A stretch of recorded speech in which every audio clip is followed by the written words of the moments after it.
system that includes student academic growth, not raw test scores, but value added. And right now, actually, this is mandated by the state. We agreed to it prior, but now the state of Ohio requires it.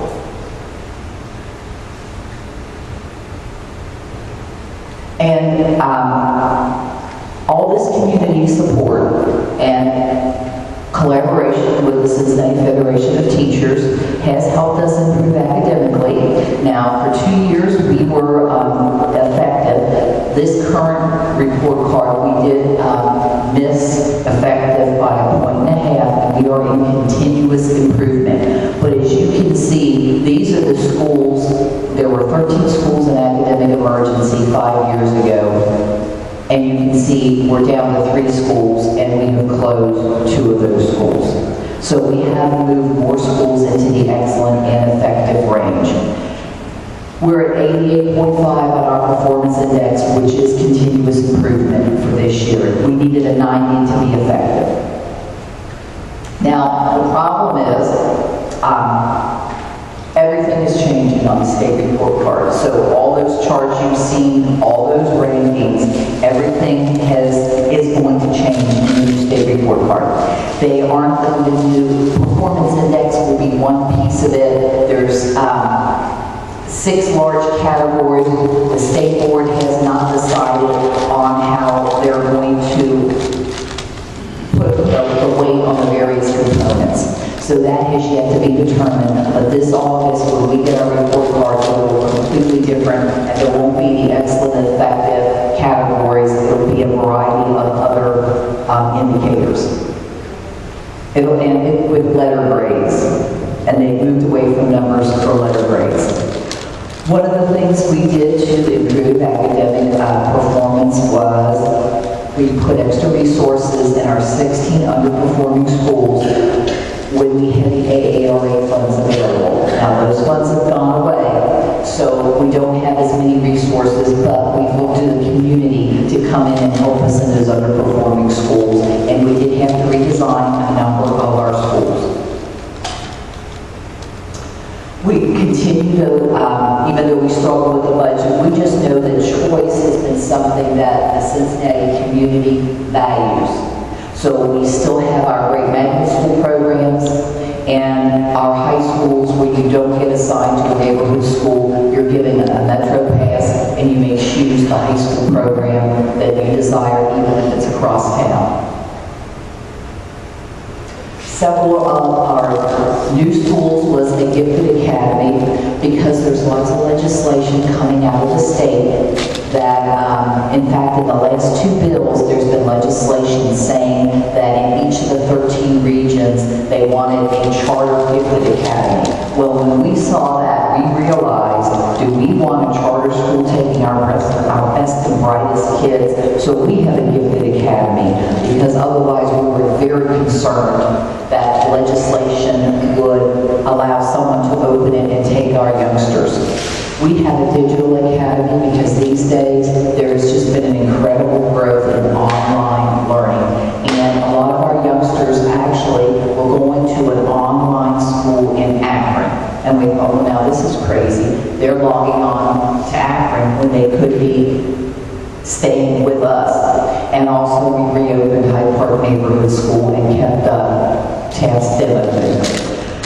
Right now we are working with the help of GE Aviation, a new tech program at the New Aiken when it opens up, and a Carpe Diem. It's actually a charter sponsored by CPS in the other half of Aiken.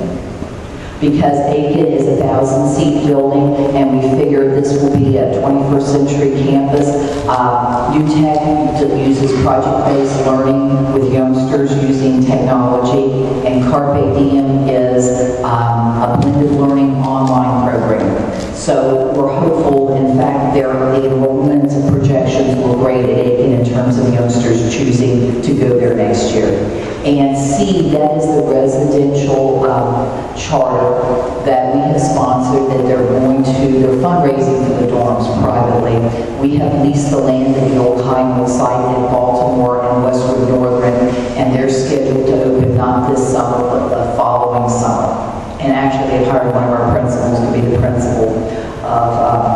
residential charter. The youngsters will be there from Sunday night through Friday afternoon, and then they go back to their families. So it is residential boarding school. We do know we have to continue to reach higher. The new Common Core standards are coming, and honestly, they're nothing like the curriculum or test that we took when we were young. It is incredibly rigorous.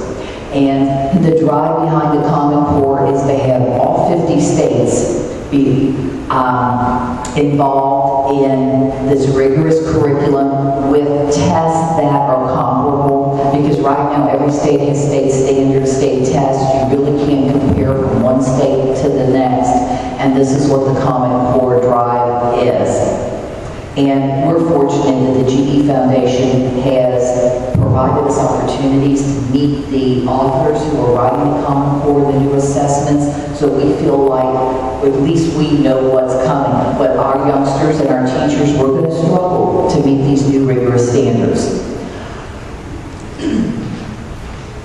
Additional priorities in our district. Obviously, we know that preschool, getting youngsters off to the correct start is so crucial. And in fact, Leadership Cincinnati and Stride has taken this on as one of their priorities also.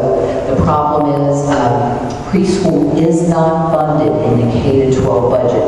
So we run 40 preschool classrooms, but we cobble together various grants to do it.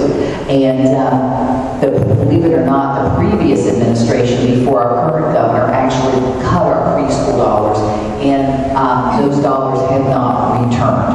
So I think everyone feels the need for additional preschool, although I've been told there's 100 vacant slots out there in our private preschools, so we're trying to work with them to make their curriculum more rigorous, and I think Strive and this push, the preschool promise, they're trying to raise monies so parents are able to send their youngsters to these preschools, because that's something, again, I know that we can't do on our own. Like I said, we have a preschool in virtually every building, but it's not enough, but it's not funded either. Early literacy certainly has moved to the top with the governor's third grade guarantee that says youngsters who do not pass the third grade guarantee have to be retained.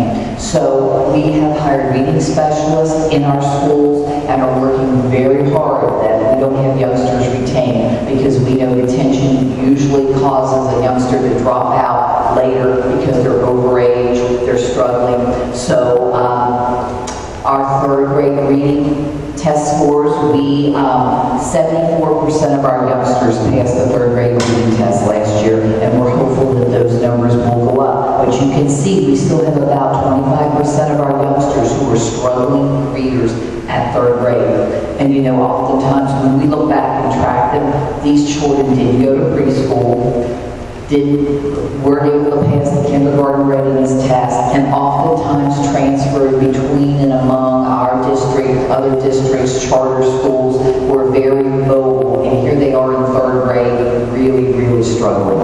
But that is something that we have to do. We're also looking at moving to more 7 through 12 schools, because with the new Common Core, 4 years of math, including Algebra 2, is required to graduate from high school. We know that a lot of our youngsters are going to struggle with that.